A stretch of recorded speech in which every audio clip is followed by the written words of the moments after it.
good morning, everyone, and welcome to the July 2025 edition of the Ag Economic Dialogue session.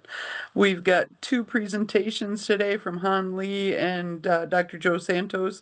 So without further ado, and make sure that they've got plenty of time, they can introduce their topic a little bit on what they're going to talk about. Let everybody know anything else you want to know about yourself. I think you guys probably know these two fairly well. They've been on the dialogues before. So I'm going to turn it over to Han, and you can uh, kick off the show with the new land survey information. Yep, thank you so much, Heather. Let me share my screen. Okay. Everyone can see my screen, my slide. Yes, that looks good. Yep, thank you. Hi, everyone. Thank you so much for attending the July Ag Economic Dialogue. My name is Hoanh. I'm the assistant professor and the SDSU Extension Economics Research Specialist, as the Ness School of Management and Economics and SDSU Extension. Today, I'm going to present the South Dakota Agricultural Land Market Trends result from the 2025 SDSU Extension Farm Real Estate Survey. So here's the roadmap of my talk. First, I will give an introduction about the survey and then present the result from the 2025 SDSU Extension Farm Real Estate Survey. Next, I will talk about factors affect the farmland market and the expectation on future farmland values that we learned from the survey. Let's start with the introduction. The 2025 SDSU Extension Farm Real Estate Survey is a 35 annual survey. If you follow the survey along or the report along, you may know it started in 1991 by Professor Larry Johnson. After his retirement, Jack Davis took over the survey for several years before he retired last year. The purpose of the survey is to provide unbiased information and provide an annual update on South Dakota agricultural land values and cash rental rates by land use and land quality across regions. This is an expert opinion survey. What it means is we ask our land expert their estimate on land value and cash rental rates based on their assessment and their expertise. Please know that the survey and the information in this report or in this presentation are not intended to provide direct estimate for any particular parcel. The 2025 survey is an online survey through Question Pro web-based application. In the beginning of February, we sent an email with the survey link to 650 potential respondents. And we also sent an email to remind them every 2 weeks in February and in March. We post the link of the survey on the South Dakota Banker Association is new as well. The 2025 SDSU Extension Farm Real Estate Report comes from 200 useful responses from 72 respondents. Our respondents include the rural appraiser, ag lenders, real estate agent, brokers, and so on. We received most of the response for the 5 regions east of the Missouri River. We received limited amount of response for the west of the river. So if you are in those categories and you are knowledgeable about the land market in the west regions, please consider to attend the survey next year. This is the table about the main occupation of our respondent. The appraiser account for 31.9% of total respondents. Ag lenders account for 30.6% of respondents. So these two groups accounts for more than 62% of total respondents. Other respondents also including farm service agency, farm manager, real estate broker, real estate agent. Insurance agent here are the livestock insurance agents and the crop insurance agent. We also have some people that retire from those categories, those occupation above, or the landowners, which is in the other categories here. The agricultural land characteristic and land use vary across region in South Dakota. For region east of the Missouri River, most of the ag land are cropland or hayland. For region west of the river, most of the ag land are pasture or grassland. We report the per acre value of non-irrigated cropland and pasture by the A region, mainly follow the boundary from the USDA crop reporting district. For the Southwest and Northwest region, the USDA divide into Southwest, West Central, and Northwest region. Since we didn't receive sufficient data for those regions, so we only break it down into the Southwest and Northwest region. Also, there are differences in land value and rental rates within region. So for the region east of the river, we further break it down into county cluster. If you look at this map, would scatter region boundaries and the county cluster boundaries. You can see here there are 5 regions in the East River and 3 regions in the West River. The 5 regions in the East River, we break it down into 3 county clusters by region, per region, as shown in the blue line here. Next, I'm going to talk about the result from the 2025 survey. This table reports the state average rental rates and land value in 2025 for both non-irrigated cropland and pasture. The state average value for non-irrigated cropland is $6,189 per acre. The cash rental rate is $166 per acre. The average value for pasture is $1,720 per acre, and the rental rate is $42 per acre. To give you some reference, I also booked the 2024 value here. As you can see in the table, the average value increased for both non-irrigated cropland and pasture in 2025 relative to 2024. However, the cash rental rates slightly declined for both non-irrigated cropland and pasture in 2025 compared to 2024. This is something new. However, it may not be surprising for the non-irrigated cropland given the low commodity price the last several years since 2023. For the pasture, the high cattle price support the increase of the pasture value. And I talked to some of the land experts. They also mentioned that given the high rental rate, the people are willing to pay higher to own the pasture instead of renting them. So that may explain why the value of the pasture continue to increase, but the rental rate slightly decline. This map shows the cash rental rate and land value of non-irrigated cropland by the A region. The high, average, and low are the high productivity, average productivity, and low productivity land. The second line are the rental rates, and the third line are the land value.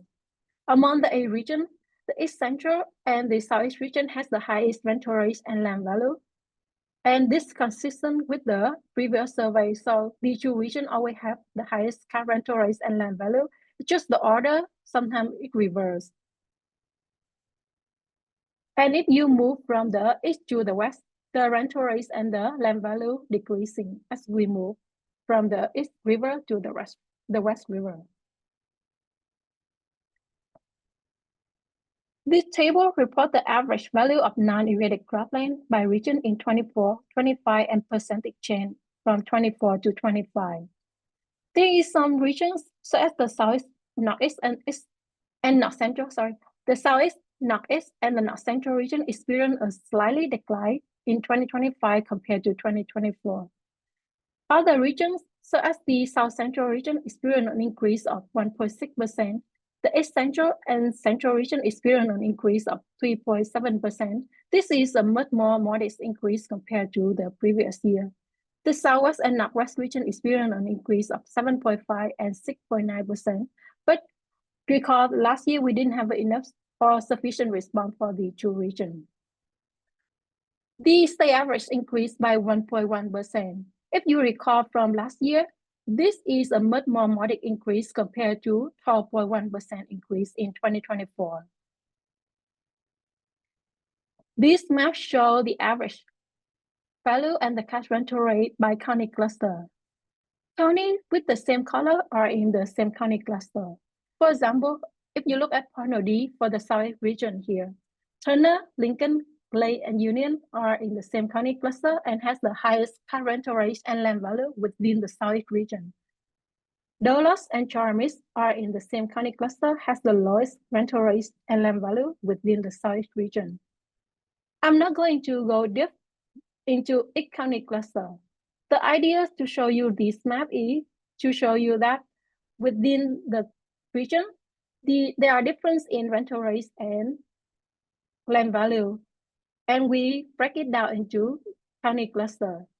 For the 5 regions east of the river, for the 3 regions west of the river, as I mentioned earlier, we didn't receive sufficient response to break it down further, so we only report by region.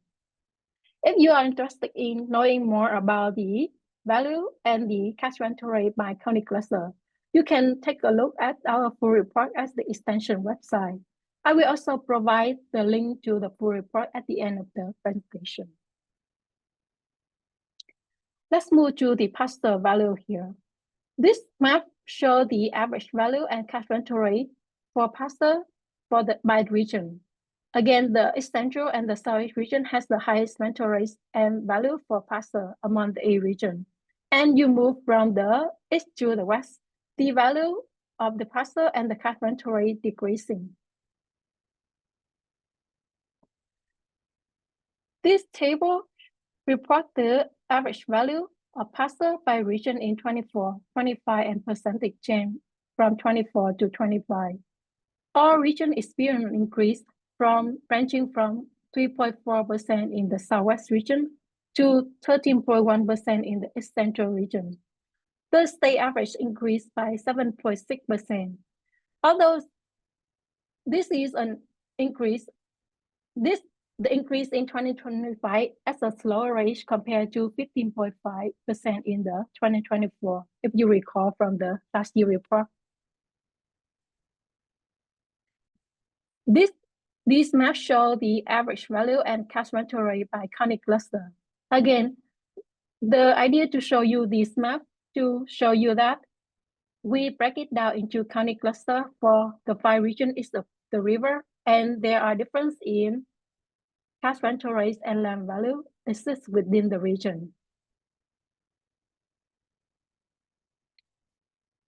This table reports the average monthly rental rates per pair and yearling in 2025.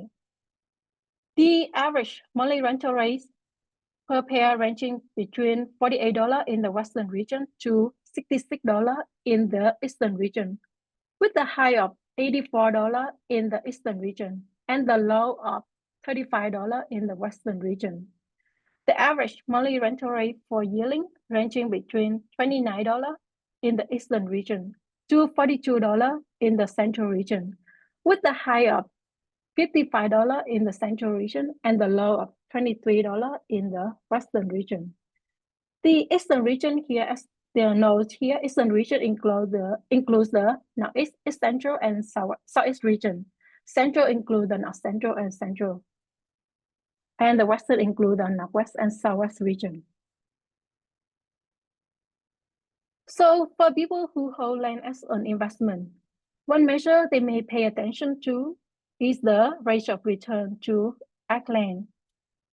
In this report, we calculate the gross rate of return by taking the respondent reported average rental rate and divide it by the estimated value of land.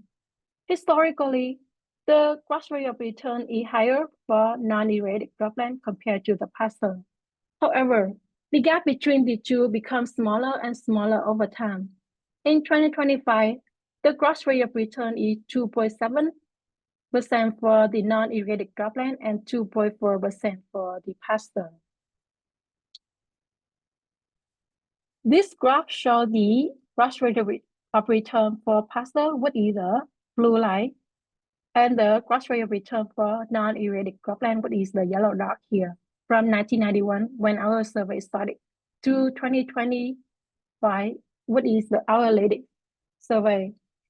In 1991, the gross rate of return for non-irrigated cropland is 8.4%, and for pasture is 7.2%. As you can see, before 2002, the gap between the two lines is wider compared to the later periods. Last year, the gross rate of returns is the same for both pasture and non-irrigated cropland, which is 2.8%. This year, the gross rate of return slightly diverse. For the pasture, it's 2.4%, and for the non-irrigated cropland, which is 2.7%, given the faster growth rate of pasture value in 2025. Next, I'm going to talk about factors that affect the farmland market. So we asked our respondents, who are the main buyers and sellers in the county where they report? The main buyer has been the local farmer, which reported by 87.5% of the respondents. And only 8.3% of respondents report the main buyers are the investor. Well, on the seller side, 68.6% of respondents report the majority sales have been their estate sales, and 24.9% of respondents report the main seller are the retired farmer. So we also asked, what are the reasons for people to buy farmland? And the most common reason for people to buy land has been to expand their current operation. The next common category is the availability of the parcel or the tract. Other reason for people to buy land is to invest, or they have strong cash on hand, and to independently making decision on their operation.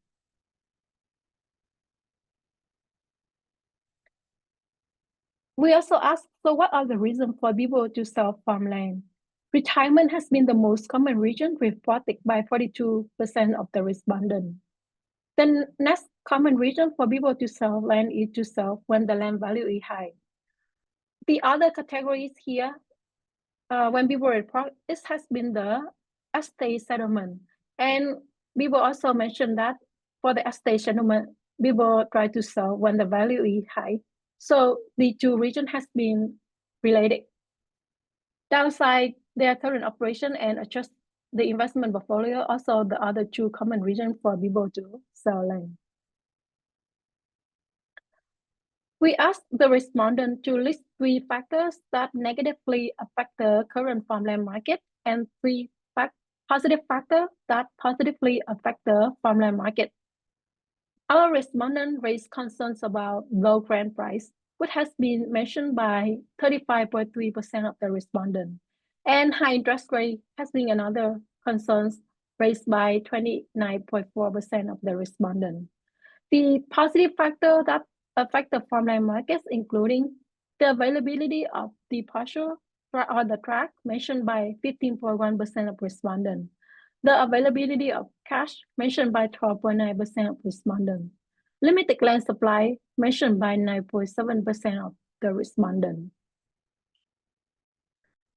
Lastly, I will talk about the expectation we learned from the survey on future farmland value. So we asked our respondents to predict the land value in 1 year and 5 years from now. Our respondent expectation on long-term land value remain optimistic, with 62.3% of respondents expect an increase in land value 5 years from now, with an average increase about 10%. However, our respondent expectation on short-term land value are less optimistic, with 58% of respondents expect the land value will remain at current value, and 24.6% of respondents expect a decrease. This in the last year survey, we asked the same question, and for more than 40% of respondents expect the land value will remain at current value, and more than 34% of respondents expect a decrease in the land value.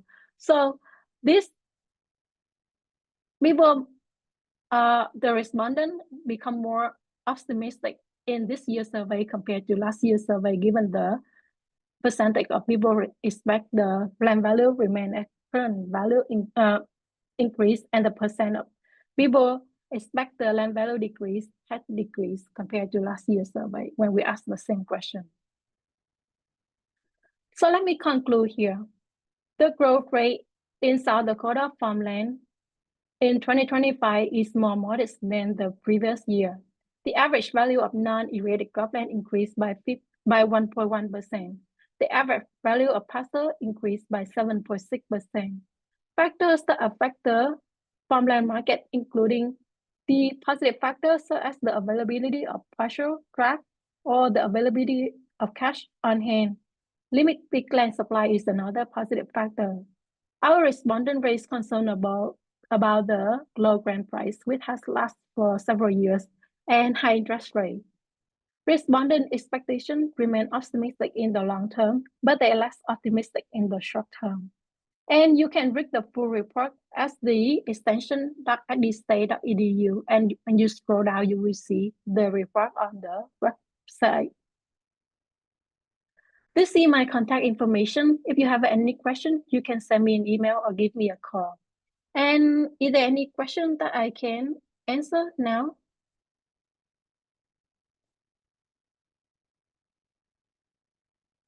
So here's your chance to ask any questions of Han.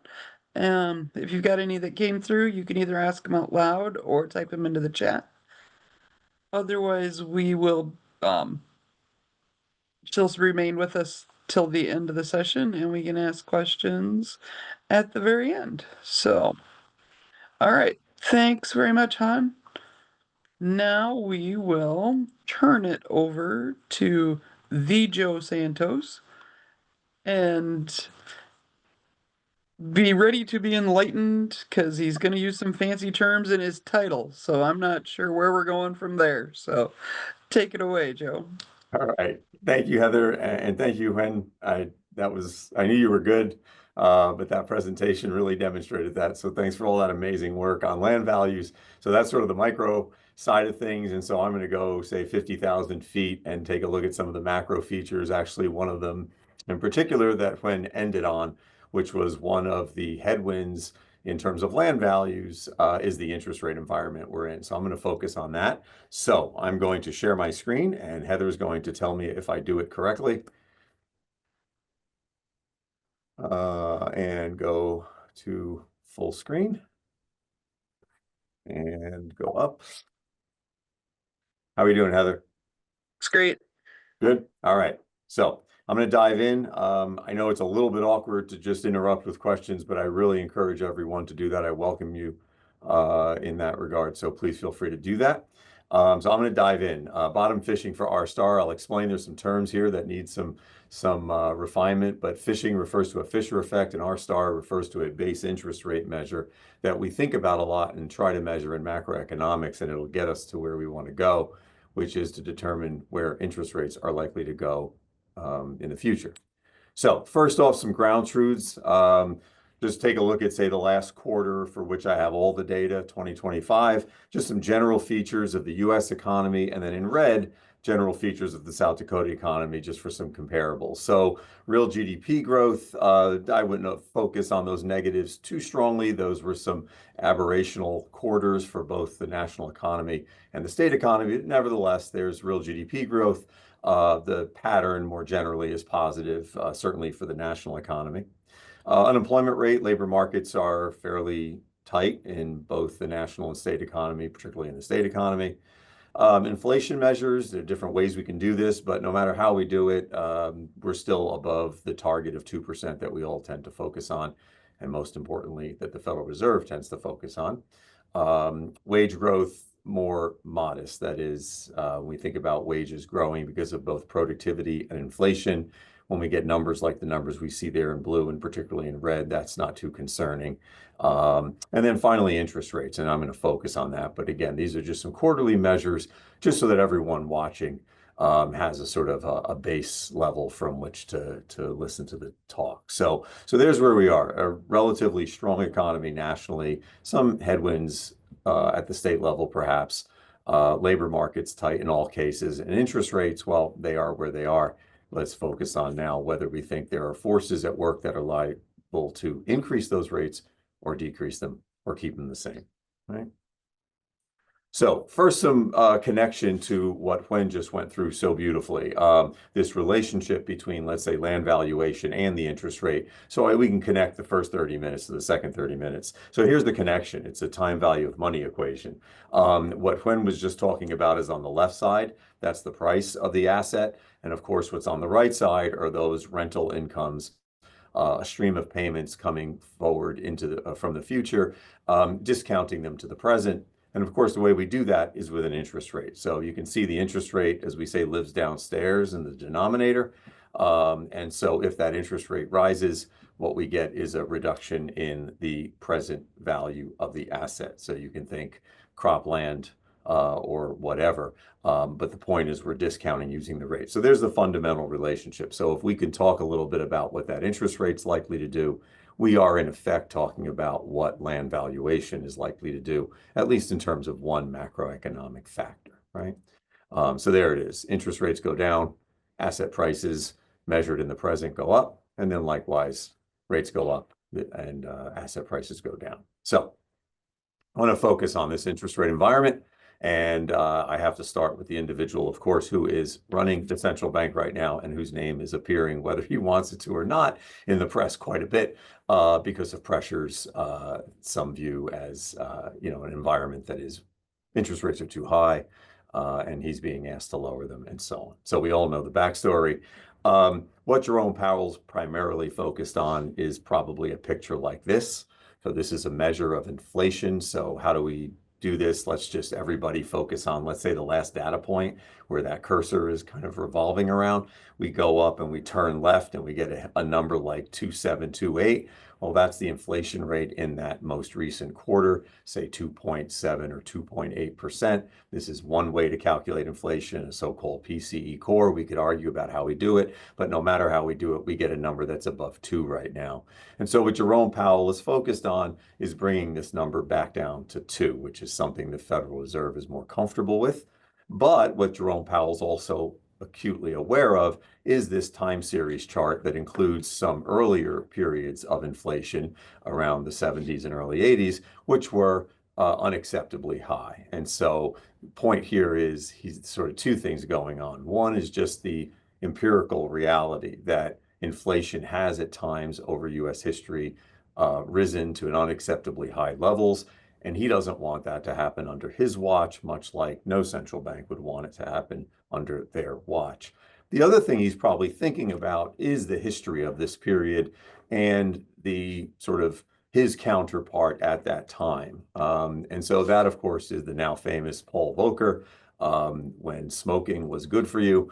And Paul Volcker presided over the Fed during that inflationary environment. And this is, I think, important to think about because Paul Volcker didn't only preside around that higher inflationary period, but he has come to be seen as a sort of, I don't know, maybe angel figure in central banking circles, maybe devil figure elsewhere. He raised interest rates right around the time of the farm crisis, and that was probably related to the crisis in some ways. But nevertheless, in monetary policy, he's often viewed as the person who sort of stood up against political pressures and kept interest rates high when others thought perhaps he should not. So I mention this because I think it's important to understand the psychology of monetary policy right now, and that Jerome Powell is certainly thinking about earlier periods of inflation, who governed the Fed during those periods, and sort of what the narrative is. And the narrative is that this guy was the sort of superstar. So I'm guessing he's kind of the model for behavior for good central banking now. So that might be going through Powell's head as well. And so I did not create this picture. This is something I found online, but I think it's important to point that out, that I'm not the only one thinking about how Powell is living in the shadow, if you will, of Paul Volcker. He's certainly thinking about that early inflationary period and wanting to get a handle on the current inflationary period so as not to have what Paul Volcker had to deal with. So what we get from the current Fed are these so-called surveys of economic projections. Some may view this as kind of goofy. In fact, I think it may be as well. But nevertheless, if you ask everyone on the Federal Open Market Committee, and even those Federal Reserve Bank presidents, there are 12 of them, those bank presidents who are not at that moment voting on the committee, so that's what, 12 plus 7, right? There's 19 people. You ask them what they think the federal funds rate is going to be into the future, and you get this low, high, mid-range estimate. And so this is what everyone, I think, is focused on right now, is they see a federal funds rate of 4.25 or 4.5, and they think, well, the SEP, the Survey of Economic Projections, the so-called dot plots of these individuals' views of interest rates suggest that the rate is going to ultimately come to rest at something like that red ball there, circle is around 3.25. So 3.25%. All right, what I want to do now for the rest of this is to go inside of some of the analysis. So we did the psychological analysis already. The current Fed chair is sort of living in the shadow of Paul Volcker. Now we want to get into some economic analysis and think, okay, where is 3.25 coming from? So we're going to get a little bit theoretical here, but I think it's important to understand this, because if we understand where 3.25 is coming from in terms of an analytical framework that's informing their estimate of 3.25, then we can assess it and we can come to our own conclusions as to whether 3.25 is appropriate, right? So that's the goal. Where is that coming from? So here's my sense of it. It's coming from a decomposition, a breakdown of the interest rate into some parts, some drivers of what determines the interest rate. And this is where the play in the title comes from, because the way we break the interest rate up, think the Fed funds rate or any interest rate, say Fed funds right now is 4.5%. Well, by a decomposition, what I mean is, what are the parts that get you to 4.5? Like maybe you're adding 2 and 2.5, and that adds up to 4.5, right? We're decomposing it into parts. And the most famous decomposition of an interest rate comes to us from someone named Irving Fisher, or a so-called Fisher effect. So that's where the fishing comes in the title. So here's what I want to do. I want to take an interest rate like this one, let's say. So here's a 1-year Treasury bond rate. And I don't know, look at the last data point over there. And we want to think about how that number comes to be.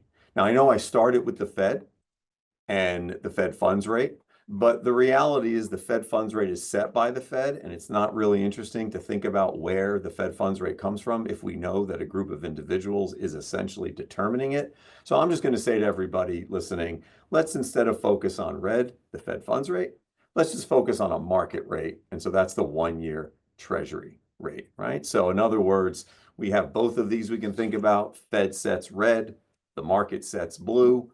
We want to think about how the market thinks about interest rates. So I'm going to focus on blue, right? So this is just a point of departure here. So now let's all think about, let's say, the 1-year Treasury bond rate. How do these investors, demanders, suppliers for these bonds determine that the number should be whatever that blue number is, let's say 4%, right? Where are they getting 4? Okay. So here's where Irving Fisher comes in. There he is. He's no longer with us, as you might imagine from the picture. But Irving Fisher argued that the way to think about an interest rate is to 2 parts. So the decomposition is into 2 parts. And so here it is, very simple arithmetic. Think about it this way. We say, look, the actual interest rate I is made up of 2 things. Something we call a real interest rate, that's R. I'll come to that in a moment. And something we think of as expected inflation. So here, this is just a macroeconomics tradition, convention. When we talk about inflation, we don't write the word inflation. We use pi, not because it has anything to do with diameters and circumferences and radiuses. It's just the letter. It's a Greek letter in the alphabet there that we use for inflation. So that's expected inflation, right? So the argument is there are 2 parts to an interest rate. Part of it is how much we want in real terms, that's R. So for example, if this interest rate right here is 4%, maybe 4% comes from, I don't know, 2% real return. That is, when I lend you my $100, I want back 2% more purchasing power. That's the real part of the interest rate. And then the other part is the inflation rate. So when I lend you my $100, and I think that while you have my $100, inflation is going to be, I don't know, 2%. I want you to give me back 2% on my money, simply so I could keep up with the cost of living, right? So this is the idea of the Fisher effect. And I want to what I'm going to do is work from right to left. I'm going to say, all right, how do we think about inflation? How do we think about the real interest rate? Add up those 2 thoughts, and we'll get a way to think about an interest rate, a short-term risk-free interest rate, right? So let's take a look. So if we think inflation plays a role in determining the interest rate because lenders want to keep up with the cost of living, so when lenders surrender their money, they want the inflation rate to be factored into the interest rate, right? That's the intuition. Okay, so what number do we put there? Well, we can get measures of expected inflation. We can look at how borrowers and lenders fight in the financial markets to come up with a measure, and the Fed has such a measure. So let me show you that measure. There it is. Right now, if we go up to the last data point, we go up and we turn left. I don't know, you get a number like 2.5%. So how do we use that in a sentence? So according to this, the market right now thinks that over the next, say, decade, the inflation rate is going to be somewhere in the range of, what did I say, 2.5%. Right? That's a measure of expected inflation. So we can get all sorts of measures. We can use survey data and so on. This is just one of the measures that we have available, and it's the one, obviously, that I'm going to focus on. Okay. So here's the thing, though. What we really want to know is not just what on any given day, what the market is thinking inflation is. What we really want to do to work out this little equation is to say, okay, but when all the smoke clears, what's sort of the long run measure, right? So instead of saying what the inflation rate is today or the expected inflation rate, what does the market assume it's going to settle at? Because that's really what we want to do today. We want to think about what's the equilibrium rate, what's the rate when all is right with the world, and then we'll use that as a benchmark and we'll think about current rates, right? So how do we think about where this expected inflation rate is going to go sort of in equilibrium in the long run? Well, and then we typically put a star on it when we think about that, the long run equilibrium rate. What's that? Well, here's what I'm going to do. I'm going to add to that picture I just showed you the actual inflation rate. So red is where the market thinks inflation is going to be. Blue is where the inflation rate actually is. And what I'm trying to do here is, ask you to sort of think really theoretically and abstractly and say, look, what's sort of the equilibrium that's emerging from this picture? And I don't know quite what you see, but I'll tell you what most macroeconomists will say they see. They see that over sort of long periods of time, when you don't have some shock to the economy, think everything to the left of 2020, that these two are pretty close, that actual inflation and expected inflation are pretty close. And they're not just pretty close, but they kind of hover around 2. Right? And then if the economy experiences some sort of shock, like, oh, I don't know, a global pandemic, we end up with this shock to actual inflation. Blue just takes off. It's just empirical. Stuff gets more expensive. Meanwhile, the market continues to sort of think about inflation in the future as whatever red says, right? And then when the shock sort of settles and it sort of works itself out of the economy, think blue comes back down, the two kind of come together again. So if you were to ask a macroeconomist, judging from this picture, what should pi star be, not just the actual expected inflation on any given day, but sort of where does it go in equilibrium? I think most folks would say something around 2, right? That when inflation expectations, sometimes we say, are anchored, we expect the inflation rate probably comes back to something like 2. All right, so all this to say, when I go to this simple little expression, I'm going to think about pi star as 2, right? That is not the actual inflation rate, not the actual expected inflation rate on any given day, but just over long periods of time when all the smoke clears and the arguments about monetary policy are long into the rearview mirror, what do we think the sort of equilibrium inflation is in the economy? Probably something like 2. Though I would caution us all, at the moment, the Fed is having a bit of difficulty getting it quite to 2. It's more like 2.7. So just keep that in the back of your mind that we're going to think 2. Meanwhile, it looks like inflation is kind of, persistent around something like 2.7 right now. But let's think 2. All right. So if we have 2 for there, then if we know what R is, we can add the 2 together, and then we can get a sense of where the interest rate should be when all's right with the world, and we can compare it to the reality. Okay. So that brings us to R. And again, this is the real rate. So in other words, within every loan contract, there's an interest rate. And inside that interest rate, I, there's a purchasing power rate. In other words, when the lender surrenders $100 for a year, the lender is pricing a rate that includes a purchasing power measure. The lender's thinking, again, I don't know, maybe it's I want at least 2% purchasing power back when they give me my money. Well, that's R is 2. So this is a pretty abstract idea, but it's how much do you want to be rewarded in terms of purchasing power? Not just more dollars. I want them to buy more. How much do you want to be rewarded in terms of purchasing power when you surrender your money to a borrower? That's R, right? So if we can think about what R turns out to be, remember we have pi star is 2. Once we come up with a number for R, we'll add them together and we'll be there. All right, so what drives R? Well, this is pretty theoretical stuff, right? This is just How much do you want back in terms of purchasing power when someone takes your money away from you and doesn't bring it back for a while? Well, here are some explanations for R. So I'll leave everyone in the audience to think about what the number actually is when we go through these explanations. So no math here, just a representation. So what is R star a function of? So just go through a little list here, kind of like a bulleted list. So the most basic explanation for what drives R star is what we often refer to affectionately as rho. Believe it or not, macroeconomists all know what they mean when they use rho. Rho is a measure of time preference. It's like that pain in my stomach I get when I realize I'm not going to be able to have consumption today and that I'm going to have to wait. And so to the extent that we like it now as opposed to later, and I think everybody likes it, whatever it is now as opposed to later, rho is high. So I don't know what the number is, but the point of the plus sign is that your preference for now versus later tends to place upward pressure on the real interest rate. When someone walks up to you and wants to take your money, and you want that money to consume today, you are going to charge a higher rate. So that's the idea. So that's one driving force for R star. It's how much you don't want to surrender your money, essentially, right?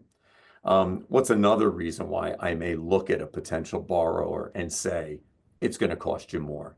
Well, that might be opportunities in terms of the productivity growth rate of the economy. In other words, when you come up to me and say, Joe, I want your $100, in addition to me thinking, well, I don't want to give them to you because I want to eat, that's rho, I may also think, well, I don't want to give them to you because I could give them to someone else and earn a high return. That's G. So if there are investment opportunities in the economy that are kind of, are relatively high, that'll raise this baseline purchasing power rate in a loan contract, right? So that's why, again, there's a plus sign on G. So far we're increasing R, right? And I don't know where you guys are in a number. I've asked this in with an audience, a live audience, and I'll often just say, okay, where are we so far? Folks will say, well, if it's risk-free and I got to surrender $100, what do I want back? At this point, probably 3-4%. I don't know, something like that, right? But rho and G have usually get people up to something like that at this point. And then there are two other forces that we think about theoretically that may actually work in the other direction, may get you changing your tune a bit. And one is what we often indicate is delta D, think demography, is where the Greek delta is coming from. So as the population ages, as our population is aging, the thinking here goes, well, if it's a risk-free loan we're talking about, there are folks who become risk-free savers as they age. They're going to need the money relatively soon. And so they're actually quite happy to supply funds to potential borrowers. And so if you got people who are in a position to want to surrender their savings, because let's say they're getting older and they want to keep those savings in relatively safe places and so on, well, that actually bring the rate down, right? So maybe as boomers age, boomers buy more treasury bonds, they place upward demand on treasury bonds, interest rates actually go down. So that would be a force to lower R. And then the other one that some folks will often bring up is just a tendency around the planet for there to be a lot of savers in a lot of countries that tend to export more. That is, they don't eat their own stuff, they sell it to other people, and they don't eat their own stuff because they save a lot. And so if you have a lot of savers that you share planet Earth with, there's a high global savings rate. Sometimes it's called a saving glut. Sometimes it's been referred to as. The point is more savers mean more downward pressure on rates, right? So I went through this exercise just so everybody has a sense. It may be abstract, but a sense of how we think about this in macro. We say, look, fundamental to every loan is not just protection from inflation, that's pi, but there's also this fundamental desire to get a certain purchasing power back when I lend my money. And it's because I don't like to lend my money. It's because I have opportunities to lend my money. It's maybe because there are a lot of savers willing to lend money, and they may be here because of demography. They may be around the world because of just more savers on planet Earth somewhere else, and they want to buy treasuries. I just went through all four, right? So I don't know where that leaves you, what number you're at right now. But so here's what the New York Fed has come up with. So based on all this theory, it's pure theory, they have estimated so-called R star, R with an asterisk on top. And this is their measure. This is one of the most popular measures. I have it sourced there at the bottom. If you want to just Google that, you'll pull up the New York Fed site on R star. And I'll be real clear. This number, wherever you're looking in the picture, has never existed in reality. This is a simulation. And so how do you use this in a sentence? So everybody look on the right there. So if you go up, turn left, you're going to hit like 1 1/4. So how to use this in a sentence? Well, the New York Fed's simulations, their models, their theory suggests that right now we live in a world where when you net out time preference, productivity, demography, savings glut, you sort of work all that out, you get a number like 1.25%. So fundamentally, a lender lending into a risk-free opportunity, it's important to keep that in mind. Rates are lower when risk is low, will want about 1 1/4 back at the end of the year. So I give you 100, I want 101.25. That's R star. All right, so I don't know what you think about that. I don't want to bias your thinking about that, but I will tell you that when I've ever shown this picture to a live audience, I usually get a look that suggests that's a little low. I don't know, maybe that's what you're looking at right now. Maybe you're looking at it and thinking, wow, that number's really high. I have no idea, but that's the estimate. Okay, so remember what we're doing. We're building the interest rate from its two parts. So we have R star, and remember, inflation star, pi star, is 2%. So we can just add the two of them together now, and we'll get a measure of a baseline interest rate. So here we go. So there's R star, add 2% everywhere. We'll get I star, and then we'll just isolate it because that's too much to look at on one screen. And then we'll just look at the very last data point. And if this sort of looks familiar, it's because that number is almost exactly that number from the dot plot, right? So again, I think a worthwhile exercise. What's informing the Fed in their thinking about where the interest rate will ultimately go? It's not where it is right now, but where it will ultimately go is this idea that, look, there are two drivers. If we decompose it, it's inflation expectations in equilibrium, it's R star. And their measures of those numbers bring them to a number around 3 1/4%. So one way to think about this is, while that's not where the Fed funds rate is right now, that's not where the 1-year Treasury bond rate is right now, in theory, it's where the Fed reasons that rate would likely go when the economy is at, we think of Goldilocks. That is, inflation is exactly at 2%. Output, employment is at full output, full employment. Everything is perfect in the economy. We would be living in an economy with a short-term risk-free rate of about 3 1/4. So we're not living in that perfect economy. I'll shift gears to that next, but that's where we would start, about 3 1/4%. Right? So right now, Fed funds, let's call it 4 1/4. We're about 100 basis points above where the central bank reasons rates are likely to go. But remember, that's if you were happy with an expected inflation equilibrium of 2. It's been persistently at like 2.8. And that's if you were okay with an R star of 1 1/4. And in any case, that assumes no risk. So again, what I'm doing here is maybe biasing your thinking a little bit, but I'm encouraging you to think about all of those provisos would lead the rate to only be higher, not lower, right? If we adjust for all that. Okay. So 3 1/4 to start falls right with the world. And then the last bit is to capture the fact that all isn't right with the world. So what I mean by not right with the world, I just mean that inflation isn't at 2%. It's higher. And output, you'd be forgiven for not recognizing this, but output's actually above where we would reason it would be if all were right with the world. That is, we're actually a little bit overheated right now. It's a little bit in excess of potential, what we call potential output. So this idea that we have a baseline measure of all's right with the world, and then we have an actual measure for any given day, considering inflation imperfections and output imperfections, is something we bring together in what you've probably heard of by now if you watch CNBC as much as I do, and we call it a Taylor rule. And that's John Taylor, and that's where Taylor rule comes from. But the Taylor rule is a relationship that gets us from the imperfections on any given day to what the interest rate should be on that given day. So It's not 3.25 today because we're not at Goldilocks today.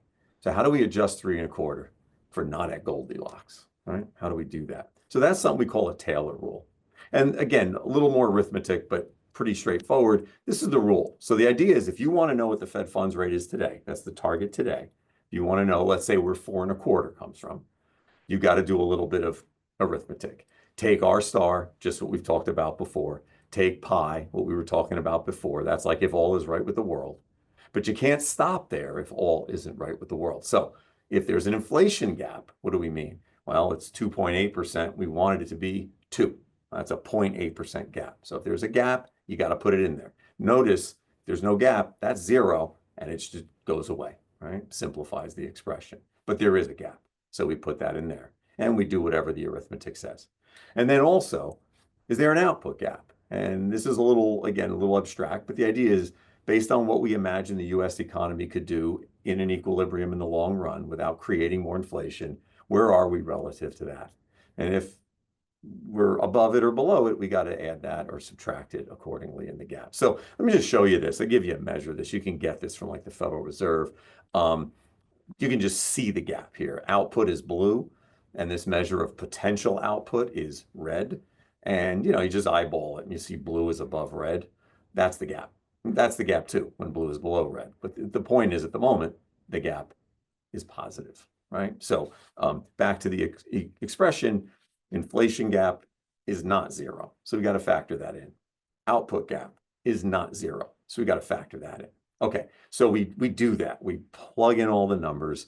And then the idea is, what does the Taylor rule tell us that the current Fed funds rate should be? So let's try it, and then we're done. So there's the actual Fed funds rate. This is quarterly because I need quarterly data for everything. So this is a quarterly Fed funds rate, but there it is. The actual Fed funds rate ends there at about 4.25, just like you would expect. Okay, so that's just that's actual data. So now what I'm going to do, I'll advance the slide, and what we'll get is the Taylor rule measure, right? So we could talk about this in Q&A if you want. There's a lot here to probably digest, but it's actually a pretty good fit. So if you think about non-Goldilocks, that's red. According to the equation, that's what we should be doing. And it varies over time, and we can talk about what these differences mean. I'll just tell you in the abridged version, a lot of folks reason that the Taylor rule, even when it's not matching the actual blue data, there's reason to argue the Taylor rule may be the better measure at times. So it's close, and where there are deviations, we're not so sure we should throw the Taylor rule out in macro. In any case, if you take a look at the current period, it's a very interesting situation. I'm just going to blow that up. So I'm going to expand that a little bit, just so you can see. And so how do we use all of this in a sentence? We are, according to monetary macro theory that thinks about the interest rates in terms of a Goldilocks rate like I star, and then a non-Goldilocks rate like what comes out of the Taylor rule when we think about how we're not at 2% inflation and how we're not at potential output exactly. What is that number? We get a measure that is about where the Fed is right now. So love them or hate them, they're not throwing darts at a dartboard. They're using the Fisher equation and underlying macro theory and the Taylor rule, which is, again, broadly respected on all sides of the aisle, to come up with what they reason the rate should be today. And the punchline is they're coming up with a rate that's pretty darn close to where we actually are right now. This has all been about short-term rates, risk-free rates. Of course, all of these numbers go up if we think about time and if we think about risk. So again, the argument being that we're probably in an environment that is reasonably low relative to risk and time and where the economy is. And I'll just end with this to make this point. This is the yield curve. This is if you take the 10-year rate minus the 2-year rate.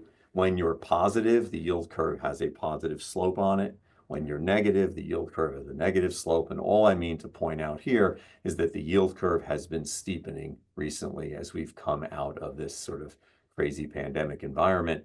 I think this is more the norm going forward, that we should expect not just maybe short-term interest rates to stay roughly where they are given the economy's performance, but that long-term interest rates rise above short-term when we add time to the loan. And if we add risk to the loan, we're likely to see this sort of steepening. So all this to say, what are the takeaways? The inconvenient arithmetic picks up on what Hoanh was talking about, and that if interest rates go up, it's a headwind to asset prices, rural land value, or otherwise. There's an argument for why our thinking about our star would suggest rates would either stay up or go up higher. That's the I going up. I didn't go into this because there's just not enough time, but you know that the Treasury is taking on increasingly large amounts of debt, particularly with the passage of the new bill. The implications from the CBO is that this will continue. That would place upward pressure on rates. The Taylor rule suggests that inflation is not at 2%, it's higher. Output's not at potential, it's higher. That would suggest higher rates. And then finally, if we think about the Treasury situation and uncertainty, we would think long-term rates would also rise in the near term. So this isn't predicting some cataclysm or anything like that. In fact, the silver lining is rates are not all that high because the economy is actually performing quite well. And relative to that performance, rates are pretty much where you think they should be. But the idea that they should be dramatically lower, I don't see a lot of evidence in that from a sort of conventional macroeconomic analysis that I've just performed. So I'll stop there with a shameless plug. If you want more macro and more land valuation, including more Hoanh, who will participate, please join us for SDLLC, our Land and Lending Conference. Our next one's October 1st at the Premier Center. Just Google South Dakota Land and Lending 2025. You'll get the website and all the information on who's going to be there. Thank you.